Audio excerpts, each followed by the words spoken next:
샬롬! 사랑하는 고등부 여러분들, 오늘은 마가복음 큐티 헌정대 29일 차예요.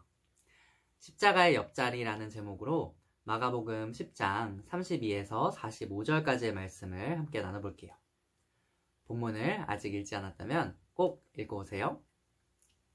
자, 지난 시간에는 예수님이 어린아이 같은 사람이 하나님 나라에 들어간다고 제자들에게 말씀하신 이야기와 한 부유한 청년에게 제자의 길을 알려주신 이야기를 나눠보았어요.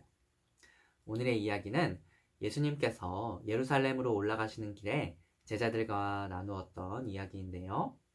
오늘 본문을 32에서 34절 말씀과 35에서 45절 말씀으로 나눠볼 수 있어요. 먼저 복음서를 보면 예수님은 제자들에게 예수님의 고난에 대해 3번 미리 이야기하세요. 32에서 34절 말씀은 마지막 3번째로 이야기를 하시는 내용이에요. 이번에는 이전에 예수님이 고난을 예고하신 것보다 좀 더 구체적으로 말씀을 해주세요. 예를 들면 고난과 죽음의 장소가 예루살렘이라고 말씀해 주시고요. 이방인들에게 넘겨주신다고 말씀하시며 로마 당국에 넘겨질 것이라고 말씀을 해주세요.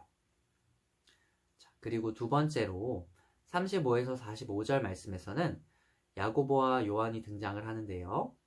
여전히 제자들은 십자가에는 관심이 없고 영광, 다시 말해서 영화에만 관심이 있었던 것 같아요. 야고보와 요한은 예수님께 와서 예수님, 소원이 있습니다. 꼭 들어주십시오.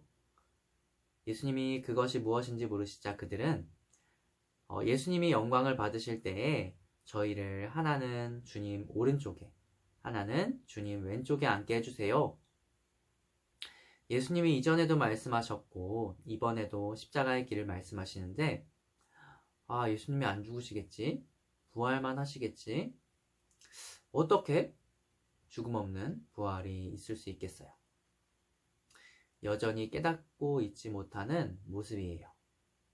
예수님은 너희는 너희가 구하는 것을 모르고 있어.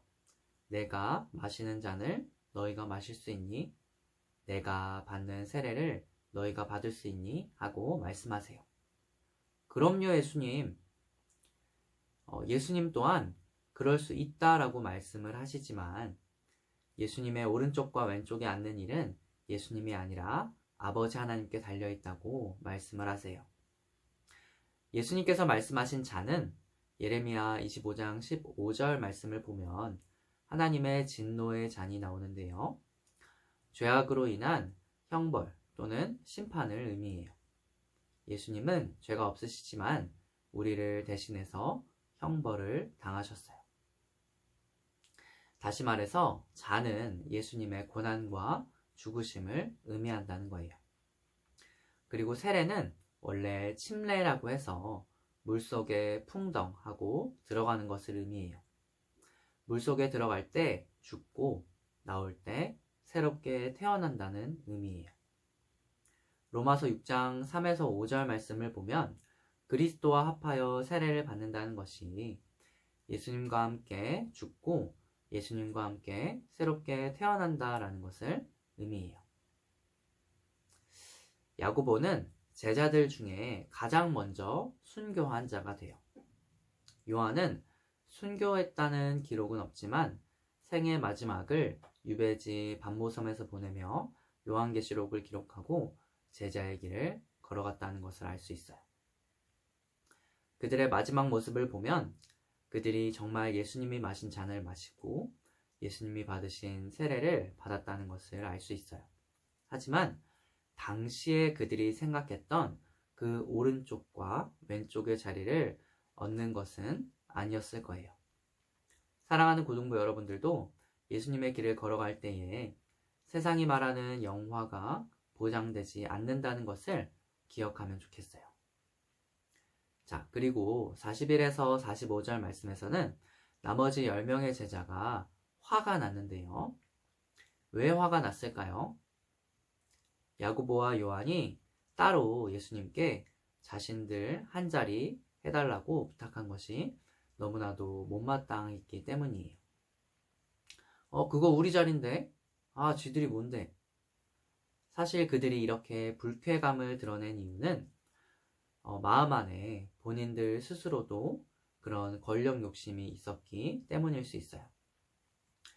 예수님은 이전에 말씀하셨듯이 첫째가 되고자 하면 끝으로 가야 하고 큰 자가 되려면 섬기는 자가 되어야 한다는 말씀을 하세요.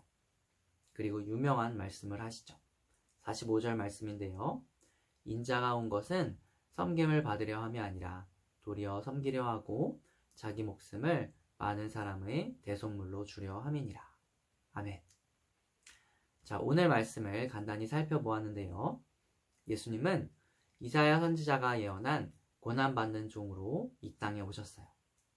한없이 낮은 모습으로 우리 인간을 섬기시고 고난을 받고 자기 목숨을 내어주셨어요. 하지만 하나님께서는 결국 예수님을 지극히 높여 모든 이름 위에 뛰어난 이름을 그분에게 주셨어요. 세상은 자꾸만 누군가를 밟고 올라가야 한다고 말하고 있어요. 하지만 예수님은 말씀하세요. 누군가를 밟고 다른 사람의 것을 빼앗아 올라가는 것이 아니라 낮아지고 섬기는 것이 바로 올라가는 길이다. 예수님이 걸어가신 그 길은 세상이 흉내내는 방식으로 걸어갈 수가 없어요. 사랑하는 고등부 여러분들이 세상이 흉내낼 수 없는 방식, 낮아지고 섬기고 내어주며 때로는 손해보는 방식으로 살아가기를 간절히 소망해요. 여러분들이 적용할 점, 깨달은 점, 은혜 받은 점을 댓글로 달아주시거나 영상을 캡처해서 인증샷을 남겨주시면 상품을 드릴게요. 여러분들 오늘도 행복한 하루 보내세요. 안녕.